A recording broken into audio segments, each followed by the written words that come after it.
Warning, this episode contains swearing, mentions of graphic violence, suicide, and murder. Listening discretion is advised.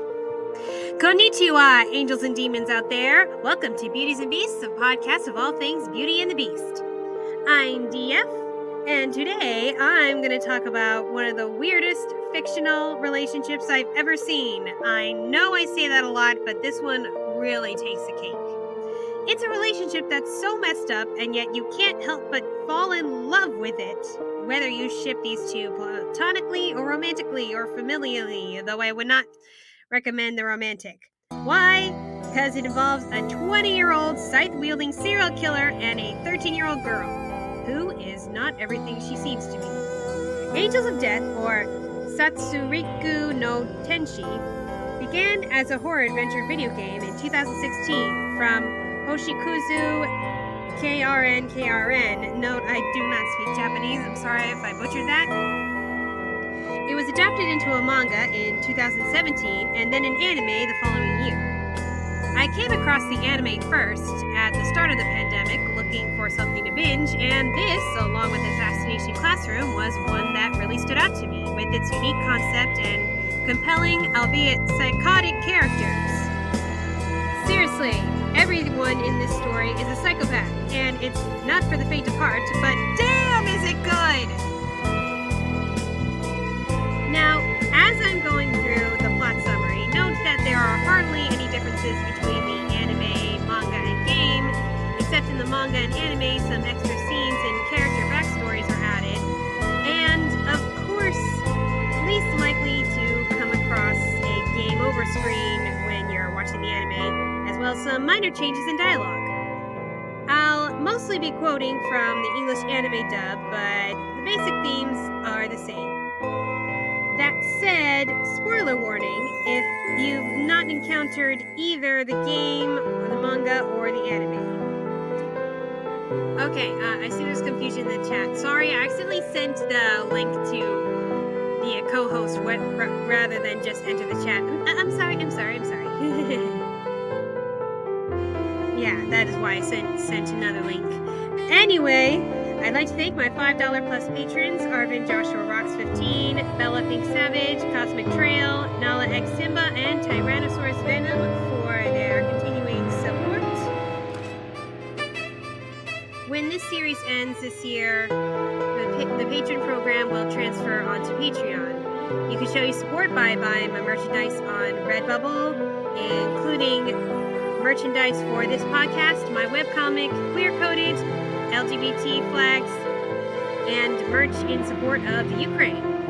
Just go to DisneyFanatic23.redbubble.com. That's DisneyFanatic23.redbubble.com. And I see the patrons here have not seen the anime. If you're interested in watching it all the way through, it is available on Crunchyroll. Alright, so, Angels of Death begins with 13-year-old Rachel Gardner waking up in a strange room with a fake blue moon out the window with no memory of how she got there. What she does remember is that she witnessed someone dying and had been admitted to a hospital for counseling. But when she leaves the room, she finds she's not in the hospital. Her first thought is to go and find her parents. After finding cryptic messages on the walls about angels and sacrifices and solving some puzzles, note I'm not going to walk through every single puzzle, especially if you want to play the game. She activates an elevator that only goes up. A voice comes on the intercom announcing, "The girl on floor B7 is now a sacrifice. Residents of other floors, please make necessary preparations." Yeah, that's a good sign. The elevator takes Rachel to floor B6, or basement 6, which looks like a rundown maze of back alleys. Hard to believe this is a building underground. While exploring this creepy area, she comes across newspaper clippings about a serial killer and an injured bird. Ray tries to befriend the bird, saying, "Let's try to get out of here together, okay?" And then, out from a boarded-up doorway bursts a tall, bandaged guy in a hoodie wielding a scythe who slashes the bird. The attacker laughs at how happy she just looked right now, and now her face is full of despair. He says he's going to give her a 3-second head start. So, Ray makes a run for it, losing the creep by hiding. And once he's moved on, she returns to where the bird's corpse is. And she thinks, no, this isn't the same bird. It didn't look like this. I'll fix it up and make it my own. Then she pulls out a needle and thread from her bag and sews the bird's body up. Told you this girl isn't what she seems. The killer finds her again, offering her no head start this time, but she manages to get to another elevator and escape to floor B5, which looks like a hospital. There, she runs into Dr. Daniel Dickens, or Dr. Danny, who she remembers as her counselor. He says he's glad she made it this far, and now they can leave together. Rachel tells him of the man with the scythe from downstairs, and the doctor assures her that he won't come to this floor.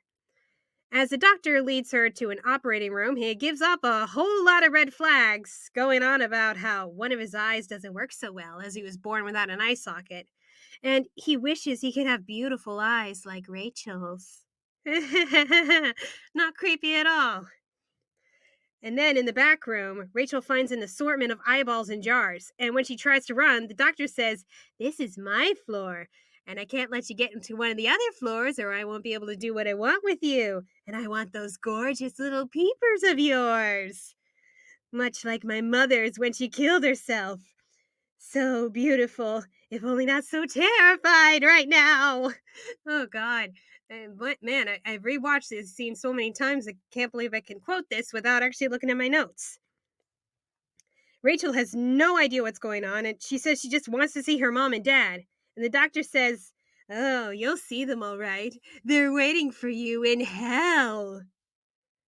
At that moment, she learns that her parents are dead. Something in her snaps, and her expression becomes blank. And this makes the doctor happy. Yes! That's what I wanted to see! Stay with me, Rachel! I've been so lonely! And then Scythe Guy comes in and slices the doctor. "Sorry, Danny, you just sounded so happy, I had to kill you." He goes to Rachel on the operating table and is about to kill her too, but then sees her blank expression. "Boring! What kind of face is that? Don't you give a damn that I'm about to cut you up?" She doesn't react. "Listen, you little weirdo, I'm a grown-ass man. I don't get off by cutting up little dolls." And then the announcement comes on the intercom. The resident from B6 has attacked the B5 resident and is now a sacrifice. And so, the scythe guy decides to make tracks. Ray catches up to the scythe guy, who is kicking at the elevator, and he sees her. He's like, "Somebody's ballsy. Don't you see the freaking scythe in my hand?" "Sir, if you would, kill me, please." Yeah, you didn't see that coming, did you? And the scythe guy is just like, "What? That's the most screwed up thing I've ever heard." Yeah, it is. But once he realizes how smart Rachel is, he makes a deal. See, he's dumb. So if she helps him get out of this building, she must make herself useful. And then she has to make a more interesting face for him. Then he'll kill her. She agrees. He warns her not to act too happy, because if he sees someone acting all happy, he can't help but want to kill him, which shouldn't be hard with those dead eyes of hers. Oh yeah, and his name is Zack. Pleased to meet ya. Yeah, that's a hell of a first meeting, huh? So the two of them go up the elevator to B4. Zack explains that he doesn't know much about this building, just that he was told he could kill anybody he wanted to on his floor, and he just kind of went with it. They come to a graveyard and find that the newest, grandest headstone has Rachel's name on it, which she has to tell Zack because he can't read.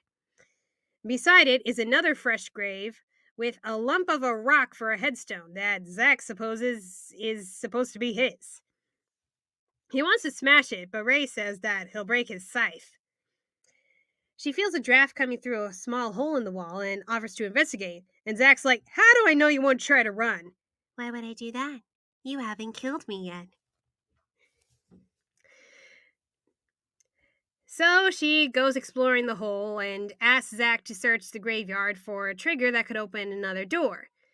But first, she asks him to not destroy her gravestone. Inside the hole, she comes across a note saying, "Dear Rachel, I like you and I know what you desire, so I've built a beautiful resting place for you to prove my love." Yeah, she finds more notes along these lines. Yeah, I tell you, I've gotten secret admirer messages before, but nowhere near this creepy. Back in the graveyard, Zack finds a pickaxe and destroys his shitty headstone, and in a trigger-happy havoc, destroys the rest, unintentionally hitting a trigger to open the door to the next room for Rachel.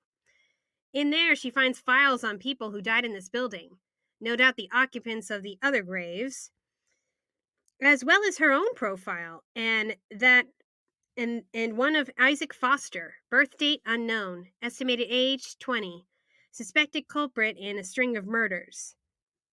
Meanwhile, Zack has destroyed all the graves except for Rachel's and is about to destroy hers when he remembers what she said. Like, I don't get that kid. Rachel returns, shows him the profiles, and asks if this Isaac Foster is him. That as a child, he lived in an illegal orphanage where the bones of children were buried in the yard, and that he's a serial killer. Zack demands to know how she feels after reading all that. And Rachel says, "It's just a document with information on you. Nothing more, nothing less." Zack's like, "You're not scared of me?" "No, should I be?" He then tells her of this woman who said something along the same lines. One of his victims who said she was a big fan of his and had flirted with him, but it was only in hopes to save her own skin. And he killed her because he hates liars. Rachel asks, "If I should follow this woman's example, will that get you to kill me?" "Well, that's right. You actually want me to kill you." So that means her not being afraid of him is the truth. Rachel mentions another door that's locked and suggests they look elsewhere for a trigger. Before they go, Zack smashes her headstone, saying, "Your grave's not here. Once we're both out, I'll find you a better one." As Rachel gets Zack to search for a trigger in some water, he asks, "If you want to die so badly, why not just kill yourself?" "'Cause God says it's wrong." "Well, at least put some effort into getting me to kill you. Don't you have muscles in that face? You sure you're not already dead? At least try to smile." You know, 'cause he only kills people with emotional expressions. She tries to smile, but with those dead eyes, it isn't enough for him. Can I just say, I love their banter? And side note, Zack's lines are much funnier in the English dub of the anime. I'm sorry, it is. Zack finds a trigger, and Ray leaves to go into the room again, finding more love notes. And then in the cemetery, Zack is ambushed by the B4 resident, a grave-digging boy with a mask resembling a coconut, Edward Mason, or Eddie. He scolds Zack for desecrating the graves, especially Rachel's, and goes on about how he fell in love with her at first sight, that they're around the same age and their desires match. Eddie's only ever dug graves for people who already died. There's no beauty in that. But putting Rachel in a grave, keeping her beauty preserved in death, will be a love that goes both ways. I told you everyone this story's fucked in the head. Even Zack thinks this shit's messed up. Eddie gives Zack the slip and finds Rachel, pleading that she allow him to put her to rest and say that she'll love him. She's almost inclined to accept, as she wants to die, remember? Until Zack pounds on the wall, shouting that everyone in this building will want to kill her, but he's going to be the one to do it. I swear to God! And so Rachel tells him to break through the wall. And in the anime, they track down Eddie to a beautiful garden with a new grave of flowers. Eddie demands to know why Rachel chooses Zack over him when he'll be so messy about it. And Rachel says, "It's 'cause he swore to God, and that alone is everything to me." And Eddie's like, "God? What kind of God would want that? Doesn't sound like any God I know." And Rachel goes, "Sorry, Eddie, it still isn't you." Man, and I thought Twilight was a screwed up love triangle. No, I suppose it's more of a killing triangle? Either way, it's weird. Eddie's eventually defeated and entombed in one of his own graves, And when they find the next elevator, Zack says, "Well, let's go, Ray." "Did you just move your ass?" Aw, he gave her a nickname. Oh, but that's right. He also swore to God he'd kill her once they got out. Why is it so easy for me to forget how screwed up these two are? Floor B3 is in the style of a prison run by Catherine Ward, or Kathy, who hides behind cameras and sound effects, inflicting punishment on sinners. Fun fact, her voice in the English dub also does Junko Inoshima in the Danganronpa anime. Guess she has that kind of character type of a voice.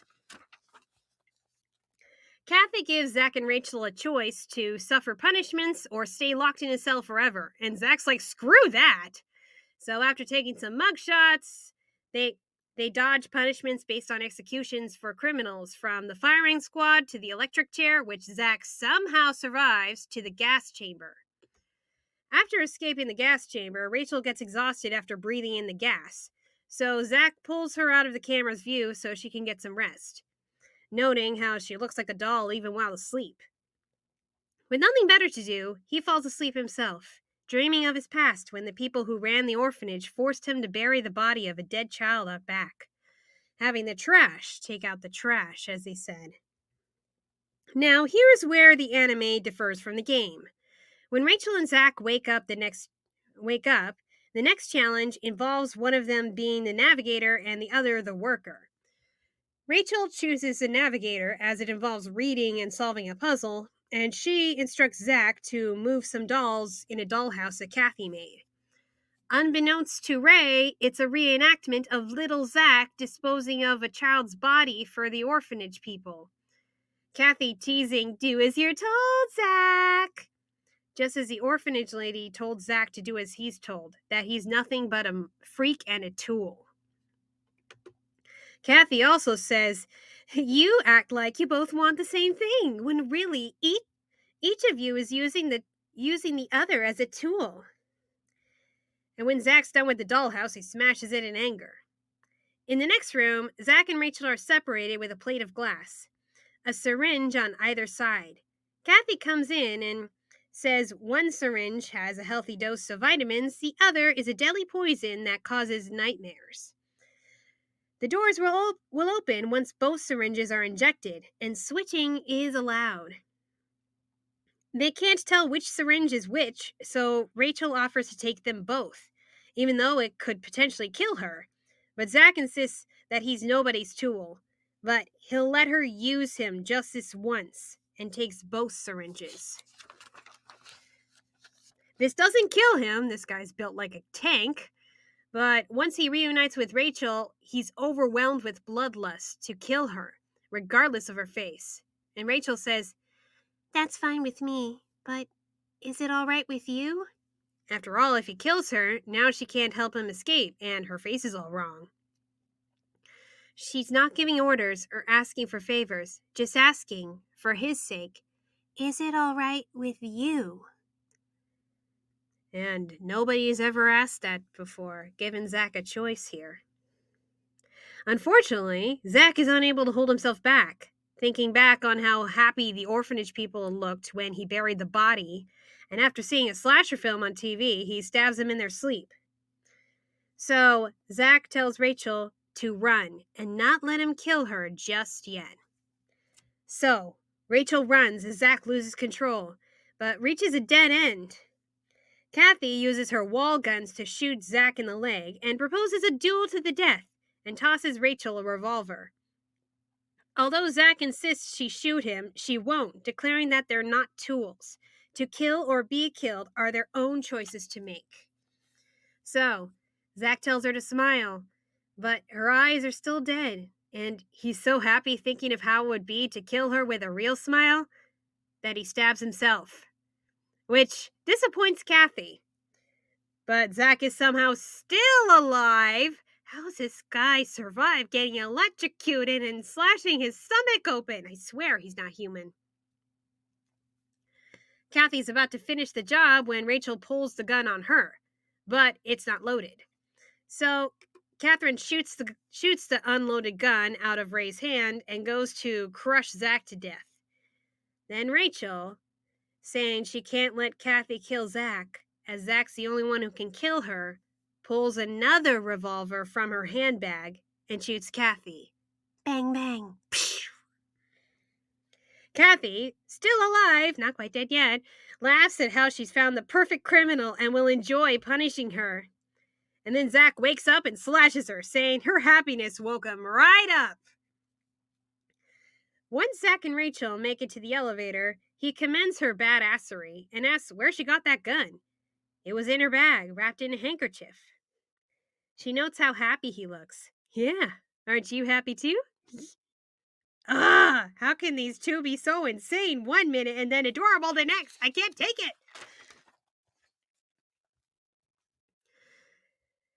When they reach B2, Zack collapses from his injuries. I mean, hello, slash stomach.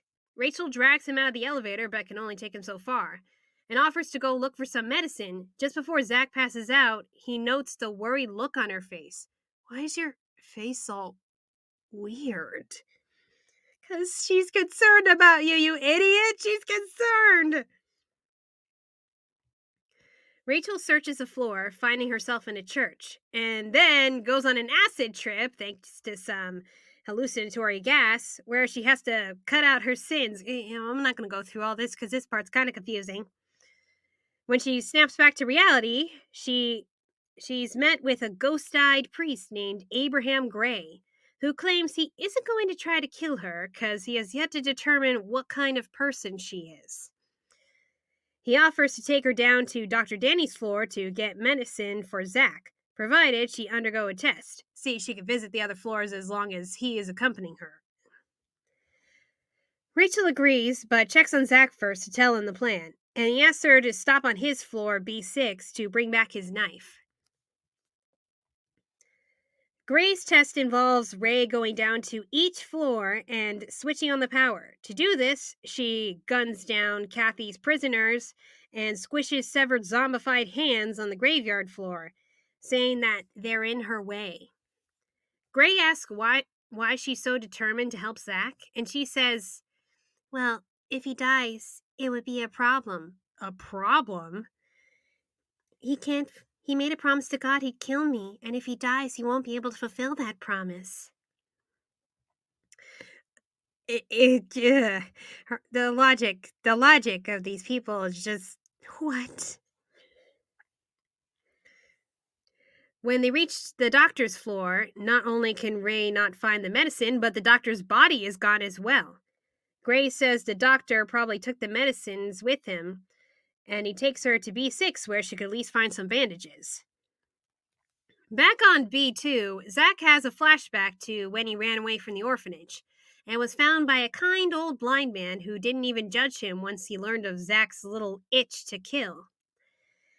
And then one day the old man is killed in a mugging, and Zack finds the muggers smiling and laughing at their crime, and it pisses Zack off so much that he cuts them down, and he vows to cut down anybody who smiles like that.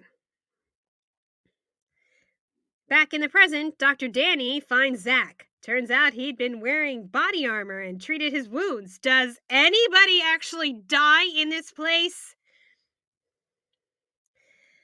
These people survive. The things these people survive through are just remarkable. The doctor offers to heal Zack if he scoops out Rachel's eyes for him. But Zack refuses, saying what happens to Rachel is not for the doctor to decide. Besides, without her eyes, she'd look even more boring.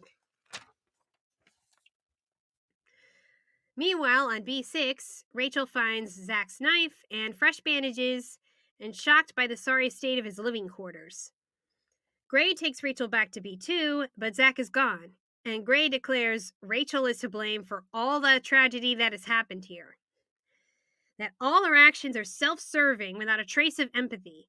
Even her desire to help Zack is to fulfill her own selfish desire. Although Ray insists it's because Zack made a promise to God. Gray says, you sure God will be fine with a promise like that? If God's desires go against yours, would you defy him? After being chased by a giant snake, She finds Zack again, and she tries to change his bandages, but he refuses and tells her the doctor's on this floor. So Rachel goes to find him to help Zack. But first, Zack gives her his knife, just in case that she might need to use it. After Rachel goes through almost literally a rabbit hole, reliving the pain she's inflicted on Eddie, Kathy, and Zack, she finds Gray, pulls Zack's knife on him, and demands for the doctor and the medicine.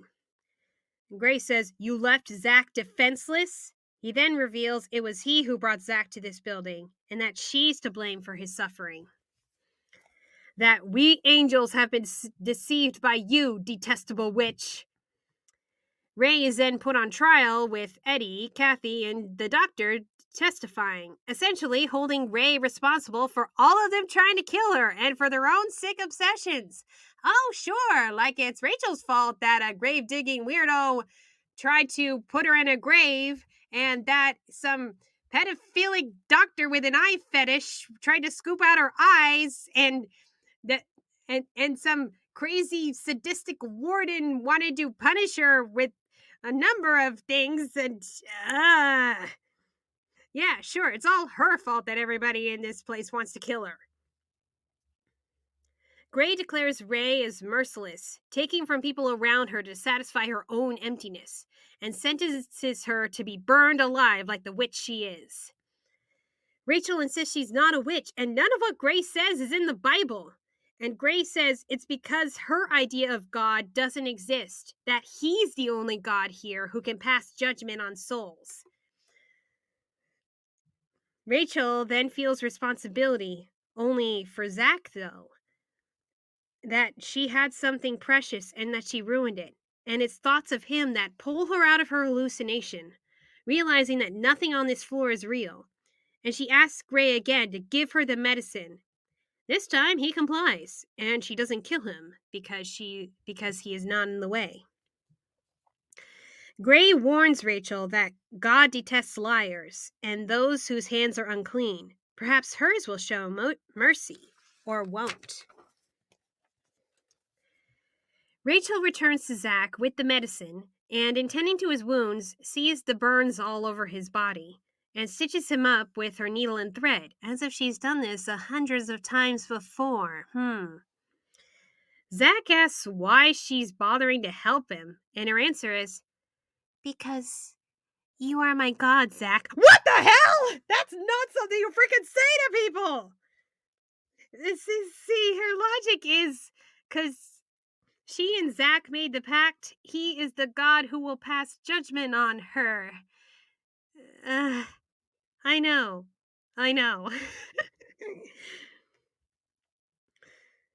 As the two of them search for the exit, Zack wonders why Gray bothered helping, and Rachel thinks he has a soft spot for Zack. Zack is about ready to hurl for the way everybody feels about him. But, it makes sense. Abraham Gray, Isaac Foster, Abraham taking his beloved son Isaac to be sacrificed to God. Man, the religious symbolism in this story is heavy. As Zack and Rachel go up the next elevator, Rachel asks Zack how he got his burns. He says when he was a kid, his mom's boyfriend set him on fire, and then his mom sold him off to the orphanage. "Do you really want out of this place?" she asks. "I've never once told you a lie. Never will either." As he says this, Rachel remembers more about her past.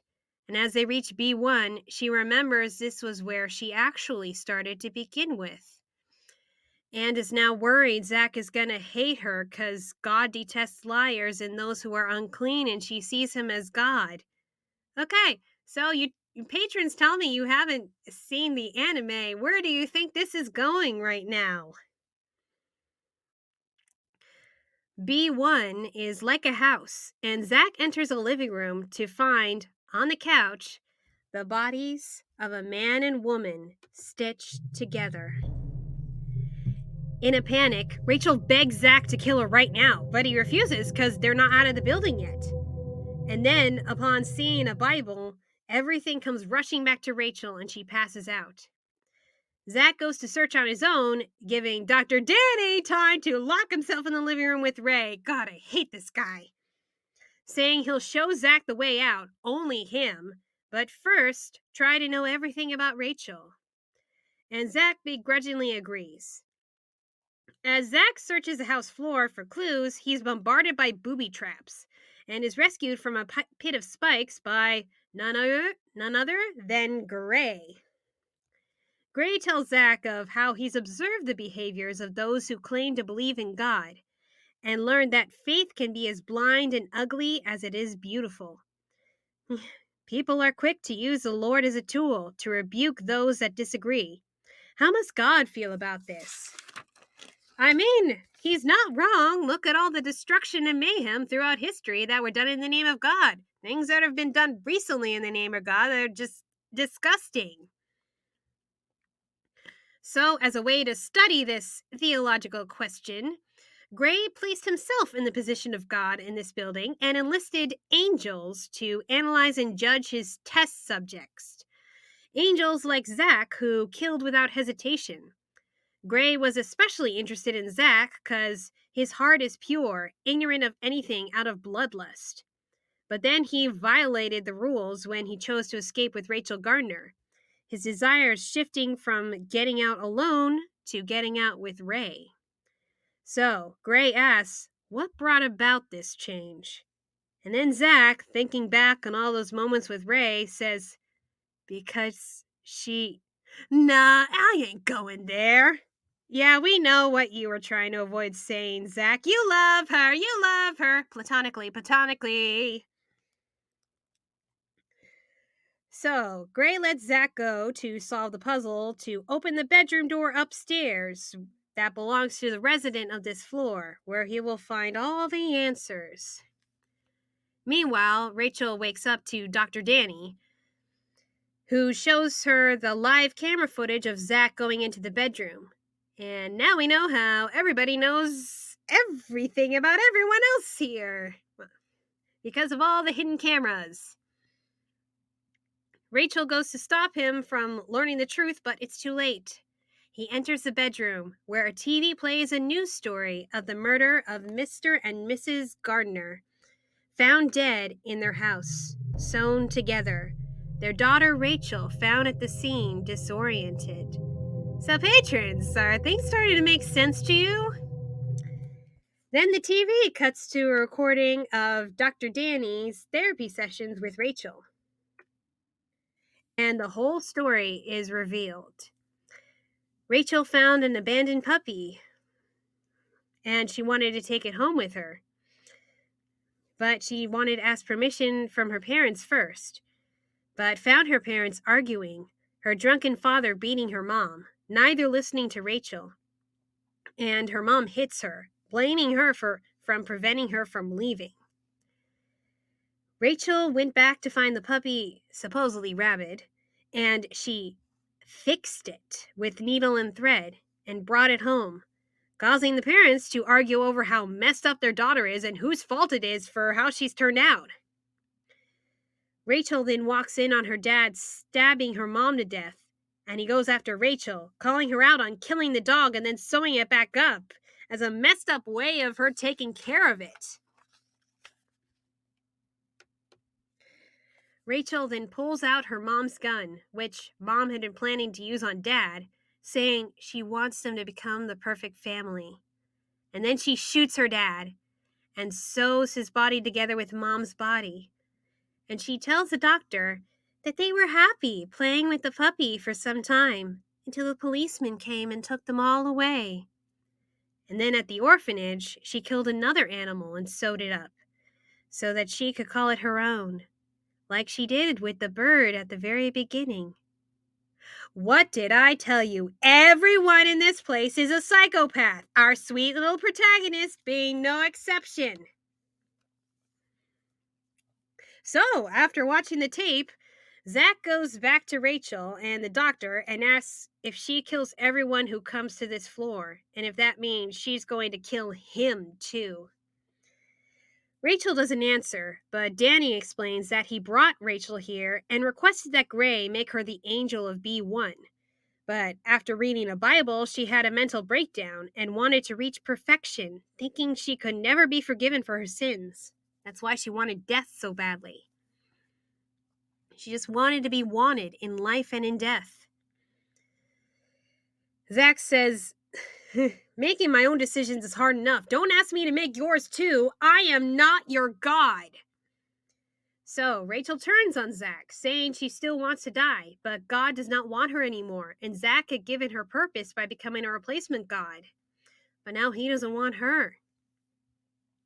The face-off comes to a point where Doctor and Rachel both hold Zack at the gunpoint, only for Rachel to shoot the Doctor, declaring she's the one who's going to kill Zack. Wow! Role reversal! Again, she asks him to kill her, but first, she needs to own him, make him hers like she did all her other victims. So you want to die and kill me too? How's that supposed to fix this? Zack knocks her over, pins her down, and finally she begs him not to kill her.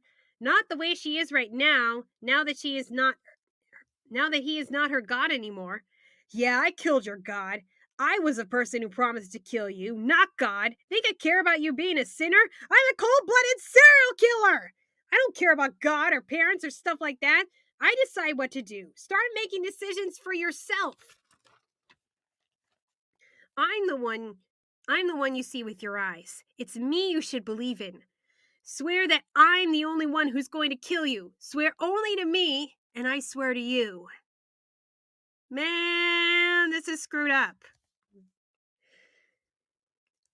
As toxic as that interaction was, Zack and Rachel are friends again. Yeah. And Rachel figures out the exit is on the next floor down, and in searching for the elevator switch, finds Gray, who asks about what she learned. She declares that her promise has nothing to do with God, just her and Zack. Trusting and promising are their own choices to make. That she is responsible for what she does, her alone. That she still desires death, and is not a different person right now. She just accepts who she is, and that she cannot be forgiven. So, when Gray asks the question, "Who are you?" I'm me. Nothing more, nothing less. Zack and Rachel find the Doctor gone. How many times do they gotta kill that guy? And make it down to the church again, and find the staircase behind the stained glass window. As they go up, Zack notes how Rachel seems more real now, like a person instead of a doll, and hands her his knife again, because you never know. The sweet moment is ruined by the building detonation sequence being activated. The whole place is coming down. After braving fire, iron bars, and a rock slide, Zack's scythe is broken for good. But they make it to the top. Rachel asks one more time if Zack wants to kill her. Like, really asking this now?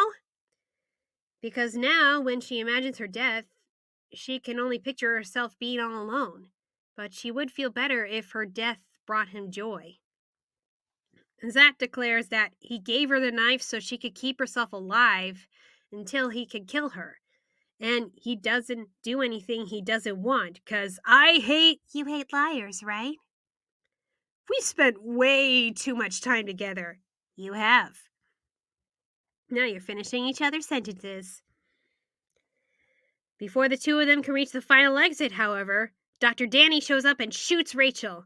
So now Zack can't fulfill his promise. See, he was the one who set off the detonator.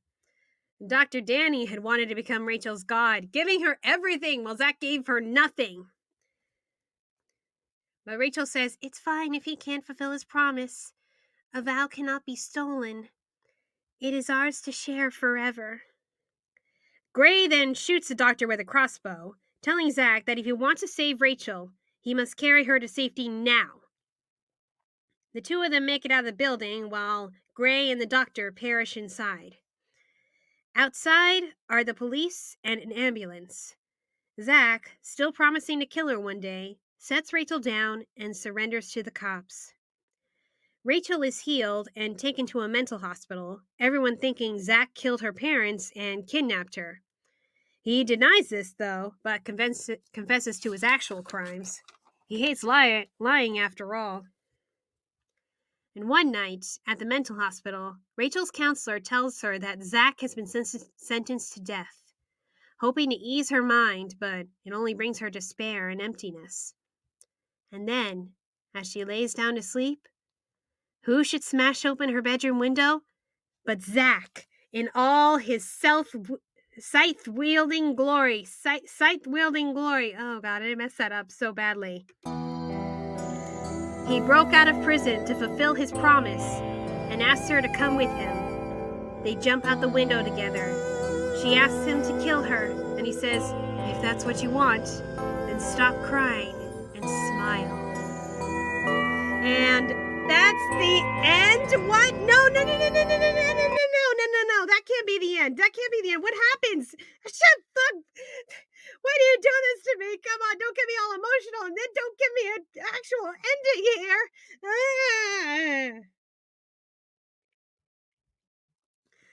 Okay, so there are 3 theories as to how this ends. One is that Ray is hallucinating and actually commits suicide in knowing Zack will not come for her. But she pictures Zack because that provides some comfort in her last few moments. But that does not explain the after credits scene where we see the window glass on the floor on the inside, meaning that the window was smashed from the outside. She couldn't have just jumped out the window and the glass would have ended up on the floor. And besides, Rachel said that she would never commit suicide. The second theory is that Zack kills her and he either dies on the way down or lives on. I mean, it was a promise, and it is actually seriously implied that he was fatally injured because of the blood on the window, but in his dying breath, he killed her. And so they are not alone in their death. Man, this comes a platonic Romeo and Juliet thing. And the third one is Rachel and Zack run away together, still on the agreement that he'll kill her one day, but in the distant future. They're going to spend some time together first, and hopefully someday reintegrate into society, or at least find a place where they won't have to hide anymore. And maybe heal together and take care of their mental problems, because they are seriously fucked in the head. I think you know which one I prefer. No, I don't ship it. Although I don't entirely condemn some of the fanfic works that do, as long as they age up Rachel. But if anything, I believe their relationship is like brother and sister, and symbiotic, as they rely on each other for survival. I mean, if Zack wanted to kill Rachel at this point, then he wouldn't have surrendered her to the police when he did. He could have just killed her right there, just like bashed her head in the wall. But I guess no, he wanted to save her. Whatever your view on the nature of their relationship is, it's obvious Zack and Rachel have grown to care for each other with all that they have faced together, even coming to a point where they start thinking the same thing and finishing each other's sentences. And Rachel goes from seeing Zack as a monster to a necessity to a god to a human being. She struggles to find the purpose after coming to terms with the things she's done. She turns to God, then to Zack, until finally herself. As Gray says, human beings create God, or rather God's will, and have no more right to pass judgment on others than he or any of these so-called angels do. I mean, everybody puts themselves in the role of God at some point in this anime. Except for Zack. He's the only one who denies the role of God. He just kills people because he wants to kill people. He doesn't pretend to be some kind of higher power. He just kills people for the heck of it. And Zack initially thought of nothing but bloodlust, just so he could no longer be anyone else's tool. He's making decisions for himself. He's aware of who he is, and he doesn't deny it. He's accepted it. But then he started wielding his blade for someone other than himself. Rachel helped him to regain his humanity to a point that he saved her and low-key tried to give her a reason for living. albeit for his own ends, but it wasn't as simple as that. He found a kindred spirit in her. You know, most Beauty and Beast characters that I cover in here, we've got one bad and one good, but in this case, they're both actually bad. The cruel world made both Zack and Rachel into monsters. The difference is that Zack has a stereotypical psycho appearance, being all bandaged in a hoodie and laughing like a maniac, while Rachel appears innocent and unassuming and is able to get away with murder. I mean, you could tell from that point when they were cornered by the cops. They automatically thought that Zack had kidnapped Rachel and harmed her. When not even thinking for one moment that Rachel might have been the one who murdered her own parents. Well, murder her dad. She stitched them up together. Zack and Rachel see each other as they are, and in accepting each other, they are able to accept themselves and their decisions. So, does Zack kill her in the end? We may never know for sure because there's never going to be a season 2 to the anime, and this is where the game ends, so there you go. But if you want it to be a happy ending, check out the fan comic The Adventures of Zack and Ray on Webtoon. To me, it's the most satisfying conclusion I can think of, which is why I haven't written any fanfics for this, because this is perfect. Also, the manga adds more to the characters' backstories, and there's a prequel game for Eddie's backstory if you want more Angels of Death. So yeah, this is a psychological roller coaster, but damn is it good. It's definitely one of my favorite animes, as crazy as it is. So, lesson today: we're responsible for our own actions. Don't use God or others as an excuse. I'm not saying that God doesn't exist. You can choose to believe that, but don't use it as an excuse to do bad things. And serial killers can find kinship in each other. Well, yeah.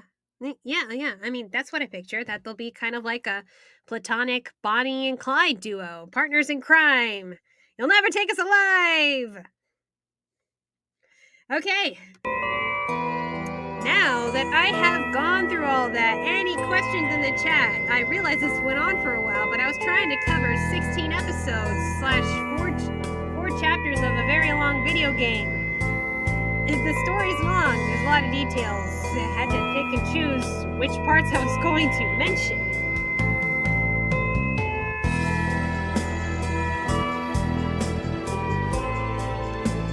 Okay, one more creepy laugh for Zack's sake.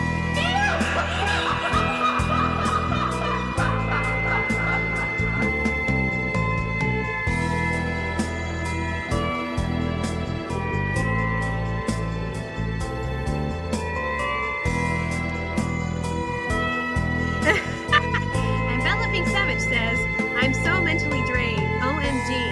Yeah, I pretty much spoiled the whole thing for you, but it is worth watching.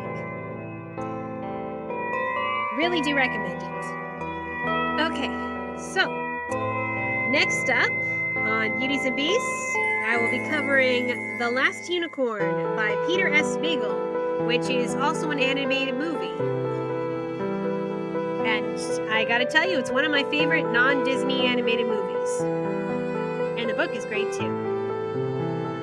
It's a story of a unicorn who goes to search for all the other unicorns who have disappeared from the world, and in the process becomes human and learns about love and regret. Alright, until next time, try not to get killed until then.